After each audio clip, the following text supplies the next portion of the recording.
ಇಂದಿನ ಗ್ರಹ ಮಾನವ ಇತಿಹಾಸ ಮತ್ತು ಭವಿಷ್ಯ. ಊಹೆಗೂ ಮೀರಿದ ಮಾನವ ಇತಿಹಾಸ ಮತ್ತು ಭವಿಷ್ಯ.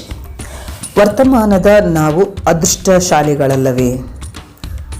ಪ್ರಾಣಿಗಳಿಗೂ ದಯಾಸಂಘ ಪ್ರಬಲವಾಗಿರುವ ಈ ಸಂದರ್ಭದಲ್ಲಿ ಮನುಷ್ಯನು ಮಾರಾಟವಾಗುತ್ತಿದ್ದ ದಿನಗಳನ್ನು ನೆನಪಿಸಿಕೊಂಡಾಗ ತುಂಬ ಆಘಾತಕಾರಿ ವಿಷಯವೇ ಸರಿ. ಬಹಳ ಹಿಂದೆ, ಏನೂ ಅಲ್ಲ, ಕೆಲವೇ ಶತಮಾನಗಳ ಹಿಂದೆ ಕುರಿ, ಕೋಳಿ, ಹಸು, ನಾಯಿ, ಕತ್ತೆ, ಕುದುರೆಗಳ ರೀತಿಯಲ್ಲಿ ಮನುಷ್ಯನನ್ನು ಸಹ ಬೀದಿಯಲ್ಲಿ ಮಾರಾಟ ನಿಲ್ಲಿಸಲಾಗುತ್ತಿತ್ತು. ನಮ್ಮ ಗ್ರಾಮೀಣ ಪ್ರದೇಶ ದನಗಳ ಜಾತ್ರೆಯಲ್ಲಿ ಅವುಗಳನ್ನು ಕೊಳ್ಳುವವರು ಅದರ ಹಲ್ಲಿನಿಂದ ಹಿಡಿದು ದೇಹದ ಸಂಪೂರ್ಣ ಅಂಶಗಳನ್ನು ಪರಿಶೀಲಿಸಿ ಅದಕ್ಕೆ ಬೆಲೆ ಕಟ್ಟುತ್ತಾರೆ. ಮನುಷ್ಯರಲ್ಲೂ ಗಂಡು ಹೆಣ್ಣು ಇಬ್ಬರನ್ನೂ ಇದೇ ರೀತಿ ಪರಿಶೀಲಿಸಿ ಅವರ ದೈಹಿಕ ಸಾಮರ್ಥ್ಯಕ್ಕೆ ತಕ್ಕಂತೆ ಬೆಲೆ ನಿಗದಿಪಡಿಸಿ ಗುಂಪುಗಳಾಗಿ ವ್ಯಾಪಾರ ಮಾಡಿ ಸಾಗಿಸಲಾಗುತ್ತಿತ್ತು. ಬಲಿಷ್ಠವಾದ ದೇಹವನ್ನ ಬೇಟೆಯಾಡಿ ಆಯುಧಗಳಿಂದ ಗಾಯ ಮಾಡಿ ಕಬ್ಬಿಣದ ಸರಪಳಿಗಳಿಂದ ಬಂಧಿಸಲಾಗುತ್ತಿತ್ತು. ಹೀಗೆ ಬಂಧಿಸಿದ ನೂರಾರು ಜನರನ್ನ ವ್ಯಾಪಾರಿಗಳು ಖರೀದಿ ನಡೆಸಿಕೊಂಡು ಅಥವಾ ಹಡಗಿನಲ್ಲಿ ಕುರಿಗಳಂತೆ ತುಂಬಿ ತಿಂಗಳುಗಟ್ಟಲೆ ಪ್ರಯಾಣ ಮಾಡಿ ದೂರದ ಪ್ರದೇಶಗಳಿಗೆ ಕರೆದೊಯ್ಯುತ್ತಿದ್ದರು. ಆಗಿನ ಕಾಲದ ಆಹಾರವನ್ನು ಕಡಿಮೆ ಪ್ರಮಾಣದಲ್ಲಿ ನೀಡುತ್ತಿದ್ದರು.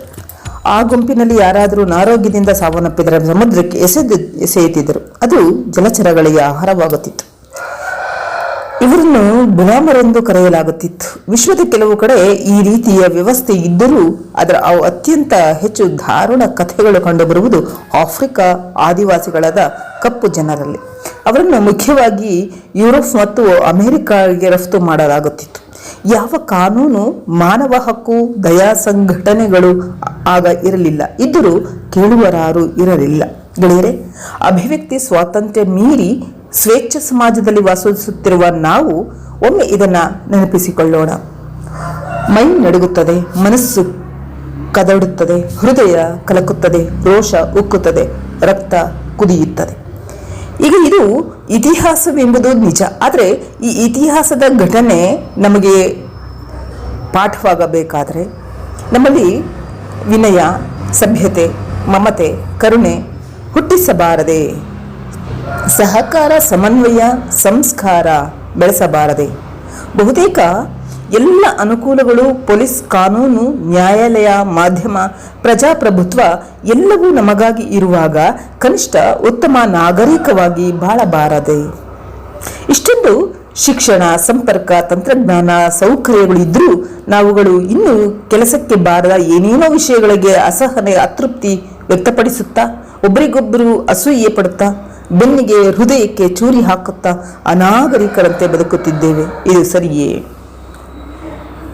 ಗುಲಾಮಿತನದಿಂದ ಮತದಾರ ಪ್ರಭುವಾಗಿ ಬದಲಾಗಿರುವ ನಾವುಗಳು ಇನ್ನಾದರೂ ವಿವೇಚನೆಯಿಂದ ಜೀವನ ಸಾಗಿಸೋಣ.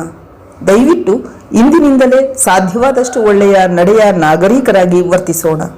ಅಂದಿನ ದಿನಗಳನ್ನ ನೆನೆದ್ದು ಇಂದಿನ ಪರಿಸ್ಥಿತಿಗೆ ಹೆಮ್ಮೆ ಪಡೋಣ. ಇಲ್ಲದಿದ್ದರೆ ಬನ್ನಿ, ನೊಂದವರೇ ನನ್ನೊಂದಿಗೆ ಸಪ್ತ ಸಾಗರದಾಚೆಯ ಕಡೆಗೆ, ಸಿಹಿ ನೀರ ಸರೋವರ ಮಧ್ಯದ ಬೀಡಿಗೆ. ಈ ಭೂಮಿ ಏನು ಇವರಪ್ಪನದಲ್ಲ. 100 ಸೈಟುಗಳೇ ಭೂಮಿಯಲ್ಲ. ನಾಮ, ಬುರ್ಖ, ಕ್ರಾಸ್ಗಳೇ ಧರ್ಮಗಳಲ್ಲ. ಬೃಹತ್ ಬಂಗಲೆಗಳಲ್ಲೇ ನೆಮ್ಮದಿಯ ತಾಣವಲ್ಲ. ಶ್ರೀಮಂತಿಕೆ ಬದುಕಿನ ಸತ್ಯವಲ್ಲ. ಶಾಸ್ತ್ರ ಸಂಪ್ರದಾಯಗಳೇ ಬದುಕಲ್ಲ. ನೀತಿ ನಿಯಮಗಳೇ ಜೀವನವಲ್ಲ. ನಾವೇನು ಕಳ್ಳರಲ್ಲ. ದಟ್ಟ ಕಾಡಿನ ಸ್ವಚ್ಛ ಗಾಳಿಯ ಮುಗ್ಧ ಮನಸ್ಸಿನ ನಾಡಿಗೆ ಹೋಗೋಣ. ನೀವು ಹಾಡಿದ್ದೇ ಹಾಡು, ಕುಡಿದದ್ದೇ ನೃತ್ಯ, ನಿಮ್ಮ ಹೆಸರನ್ನು ಕೇಳುವುದಿಲ್ಲ, ಭಾವನೆಗಳನ್ನು ಕೆದಕುವುದಿಲ್ಲ. ಮರದ ಹಣ್ಣು, ಗಿಡದ ತರಕಾರಿ, ನೆಲದ ಗೆಡ್ಡೆಗಳು, ತಣ್ಣನೆಯ ಗಾಳಿ, ಗಿರಿ ಮಡಿಲ ನೀರು ಉಣಬಡಿಸುವೆ. ಕೆಮ್ಮು ನೆಗಡಿಗಳಿಲ್ಲ, ರೋಗ ರುಜಿನಗಳಿಲ್ಲ. ಹುಣ್ಣಿಮೆಯ ಬೆಳಕು, ಅಮಾವಾಸ್ಯೆ ಕತ್ತಲೆ, ಭೋರ್ಗರೆವ ಮಳೆ, ಹಿಮರಾಶಿಯ ಸೌಂದರ್ಯ ಸವಿಯೋಣ ಬನ್ನಿ. ಬೇಸರವಿಲ್ಲ, ಕೋಪವಿಲ್ಲ, ದ್ವೇಷವಿಲ್ಲ.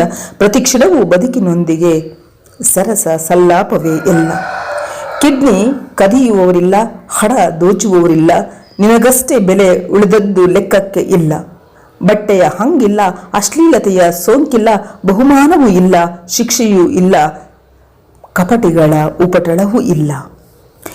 ಬೆನ್ನಿಗೆ ಚೂರಿ ಹಾಕುವವರು ಇಲ್ಲ, ಹೃದಯಕ್ಕೆ ಎರಿಯುವವರು ಇಲ್ಲ. ನಿನಗೆ ನೀನೇ ರಾಜ, ನಿನಗೆ ನೀನೇ ಎಲ್ಲ.